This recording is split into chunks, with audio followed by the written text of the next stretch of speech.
welcome back to my channel Life of Ramya. And இன்னைக்கு இந்த வீடியோல என்ன பார்க்க போறோம்னா தோசை மாவு இல்லாத நேரத்துல ஈஸியா சுலபமா பண்ணக்கூடிய ஒரு இன்ஸ்டன்ட்டான தோசை ரெசிபிஸ் தான் பார்க்க போறோம். 6 விதமான தோசை ரெசிபிஸ், ஒவ்வொன்றும் வந்து டிஃபரெண்டான ஃப்ளேவர், டேஸ்டியா இருக்கும். ஈஸியா பண்ணிடலாம். குயிக்கா எப்படி பண்றதுன்னு பார்க்கலாம். வாங்க வீடியோக்குள்ள போலாம். ஃபர்ஸ்ட் நம்ம பார்க்க போகிறது தக்காளி தோசை தான். இது ரொம்பவே டேஸ்டியாக இருக்கும். வெறுமனே கூட சாப்பிட்டா அவ்வளோ டேஸ்ட்டாக இருக்கும். இதுக்கு ஃபஸ்ட்டு 2 பெரிய சைஸ் தக்காளி வந்து மிக்ஸி ஜாரில் சேர்த்துக்கிட்டு பொடியாக சாப் பண்ண இஞ்சி ஒரு துண்டு, ஒரு டீஸ்பூன் வந்து மிளகாத்தூள், காரத்துக்கு ஏற்ற மாதிரி நம்ம போட்டுக்கலாம். மிக்சியில் போட்டு நல்லா ஃபைன் பேஸ்ட்டாக அரைச்சி எடுத்துக்கிட்டேன். இப்போ மாவு வந்து ரெடி பண்ணுறதுக்கு 1 கப் அளவுக்கு அரிசி மாவு எடுத்துக்கிறேன். கூடவே 1/2 கப் அளவுக்கு கோதுமை மாவு, 1/4 கப் அளவுக்கு ரவை எடுத்துக்கிறேன். இதுக்கு கோதுமை மாவுக்கு பதிலாக நீங்கள் வந்து ராகி மாவு கூட ஆட் பண்ணிக்கலாம். இன்னமும் வந்து ஹெல்த்தியாக இருக்கும். இப்போ தேவையான அளவு சால்ட்டு போட்டுட்டு கொஞ்சமாக ஜீரகம், இப்போ அரைச்சி வச்சுருந்த அந்த தக்காளி பேஸ்ட்டை வந்து நான் சேர்த்துக்கிறேன். நல்லா தண்ணி எந்த அளவுக்கு வேணுமோ அந்த அளவுக்கு போட்டு அட்ஜஸ்ட் பண்ணிக்கணும். இது கிட்டத்தட்ட எப்படி இருக்கும்னா, நம்ம ரவா தோசைலாம் ஊற்றினா எந்த மாதிரி ஒரு கிறிஸ்பியான கன்சிஸ்டன்சி வருமோ அந்த மாதிரி இருக்கும். டேஸ்ட்டும் வந்து நல்லாவே இருக்கும். இப்போ எந்த அளவுக்கு தண்ணி வேணுமோ அட்ஜஸ்ட் பண்ணிவிட்டு நல்லா மூடி போட்டு ஒரு 5 நிமிஷத்துக்கு விட்டுருங்க. அதுக்கப்புறம் இன்னும் கொஞ்சம் கட்டியாகிடும். இப்போ நிறையவே தண்ணி ஆட் பண்ணிவிட்டு நல்லா லிக்விடான கன்சிஸ்டன்சி வந்த பிறகு தோசை பேன் வந்து நல்லாவே ஹீட் பண்ணிவிட்டு அதுக்கப்புறம் நம்ம ஊற்றணுன்னா நல்லாவே ஒரு கிறிஸ்பியாக வரும் தோசை. இதுக்கு மேலே நீங்கள் வேணும்னா வெங்காயம் போட்டுக்கலாம், கொத்தமல்லி இல்லை கேரட் வேணும்னா போட்டுக்கலாம். எதனா வெஜிடபிள்ஸ் நீங்கள் வேணும்னா நீங்கள் அதை வந்து ஆட் பண்ணிக்கலாம். நல்லாயிருக்கும். ஸோ இது குழந்தைங்களுக்கு கொடுக்குறீங்கன்னா இதே மெத்தட்லேயே நீங்கள் தக்காளிக்கு பதிலாக பீட்ரூட்டோ இல்லை கேரட்டோ இல்லை வெஜிடபிள், எந்த வெஜிடபிள் நீங்கள் உங்கள் குழந்தைங்க சாப்பிட மாட்டாங்களோ அதை வந்து இதில் மிக்ஸ் பண்ணி கொடுத்துருங்க. அது நல்லாவே இருக்கும். கண்டிப்பாக இதை மாதிரி ட்ரை பண்ணி பாருங்கள். நெக்ஸ்ட் நம்ம பார்க்க போகிறது சிகப்பு அவல் வச்சு ஒரு தோசை தான் பார்க்க போகிறோம். இதுவும் கிட்டத்தட்ட நல்லாவே கிறிஸ்பியாக இருக்கும். ஈஸியான மெத்தடும் கூட. எப்படி பண்ணுறதுன்னு பார்க்கலாம். ஃபஸ்ட்டு 1 கப் அளவுக்கு சிகப்பு அவல் எடுத்துக்கிட்டேன். கூடவே வந்து ஒரு 1/4 கப் அளவுக்கு ரவை சேர்த்துட்டு அதே 1/4 கப் அளவுக்கு வந்து கர்டு அதுவும் சேர்த்துட்டு தண்ணி வந்து எந்த அளவுக்கு வேணுமோ மிக்ஸ் பண்ணிக்கிட்டு நல்லா வந்து ஒரு 10 நிமிஷத்துக்கு அப்படியே ஊற வச்சிடலாம். ஏன்னா அந்த அவல்லாம் வந்து அந்த கர்டை அப்சார்ப் பண்ணிக்கும். நல்லா இப்போ அரைக்கும் போது நல்லா ஸ்மூத்தான பேஸ்ட் வரும். இப்போ சால்ட் சேர்த்து நல்லா ஃபைன் பேஸ்ட்டாக வந்து நான் அரைச்சி எடுத்துக்க போகிறேன்.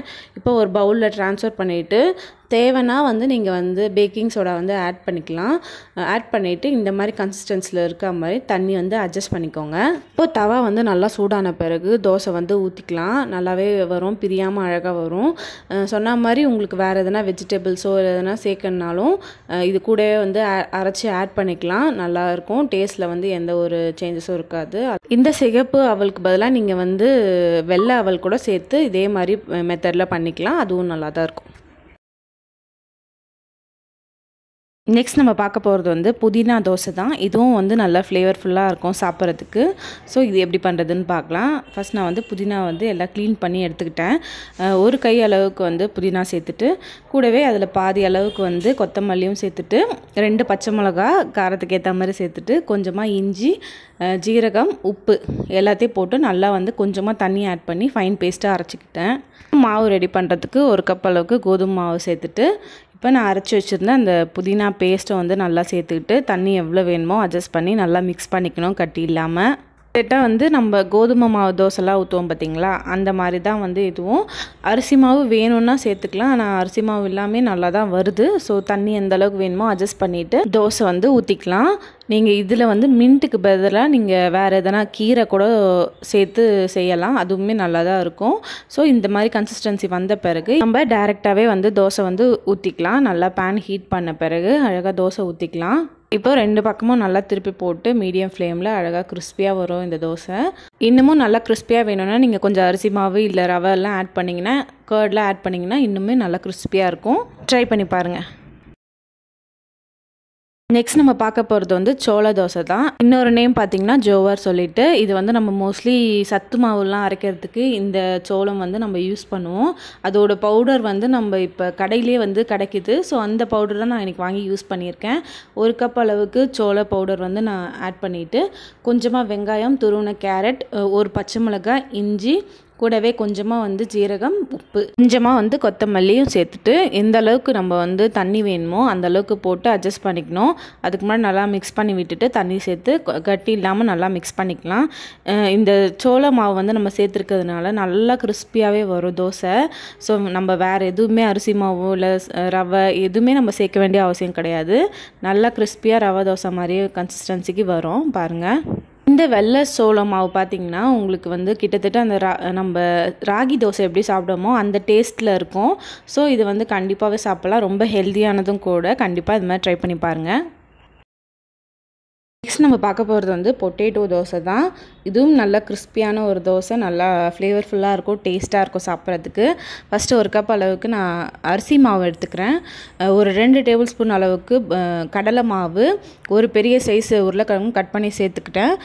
2 பல்லு பூண்டு, ஒரு காஞ்ச மிளகா காரத்துக்கு ஏற்ற மாதிரி சேர்த்துட்டு 1/4 கப் அளவுக்கு தயிரும் சேர்த்துட்டு உப்பு சேர்த்துட்டு நல்லா ஃபைன் பேஸ்ட்டாக அரைச்சி எடுத்துக்கணும். இப்போ இந்த மாவை வந்து பவுலில் சேர்த்துட்டு தண்ணி எந்த அளவுக்கு வேணுமோ நம்ம அட்ஜஸ்ட் பண்ணிக்கிட்டு டேரெக்டாகவே வந்து நம்ம தோசை ஊற்றிடலாம். இதில் வேறு எதுனா நீங்கள் ஆட் பண்ணணும் அப்படின்னு நினச்சிங்கன்னா கூட கேரட், பீட்ரூட் அந்த மாதிரி எதுனா ஒரு டாப்பிங்ஸ் இது வந்து நம்ம ஆட் பண்ணிக்கலாம். இன்னமும் நல்லாயிருக்கும். 2 பக்கமும் நல்லா திருப்பி போட்டு மீடியம் ஃப்ளேமில் வச்சு நல்லா குக் பண்ணிக்கலாம். நல்லா கிறிஸ்பியாகவே வரும் இந்த தோசை. உருளைக்கிழங்குக்கு பதிலாக நீங்கள் வேறு எதுனா புடலங்காய் இல்லை வந்து வெள்ளரிக்காய் அது கூட சேர்த்து வந்து நீங்கள் இதே மாதிரி ட்ரை பண்ணி பாருங்கள். கண்டிப்பாக நல்லாயிருக்கும். நெக்ஸ்ட் நம்ம பார்க்க போகிறது மூங் தால் தோசை தான். நான் பாசிப்பருப்பு தோசை. இதுக்கு நான் 1/2 மணி நேரம் முன்னாடியே வந்து பாசிப்பருப்பு பார்த்திங்கன்னா நல்லா வாஷ் பண்ணி ஊற வச்சுட்டேன். 1/2 மணி நேரம் ஊறினாலே போதும், அதுவே அதிகம்தான். இப்போ தண்ணி எல்லாம் எடுத்துகிட்டு அழகாக அந்த பருப்பு மட்டும் நம்ம மிக்ஸி ஜாரில் ஆட் பண்ணிக்கிட்டு நல்லா இந்த மாதிரி ஃபைன் பேஸ்ட் வந்து அரைச்சி வந்து பவுலில் சேர்த்துக்கிட்டேன். இப்போ ஃப்ளேவருக்கு என்னென்னலாம் நமக்கு தேவையோ அதெல்லாம் ஆட் பண்ணிக்கலாம். கொஞ்சமாக சில்லி சேர்த்துக்கிறேன்.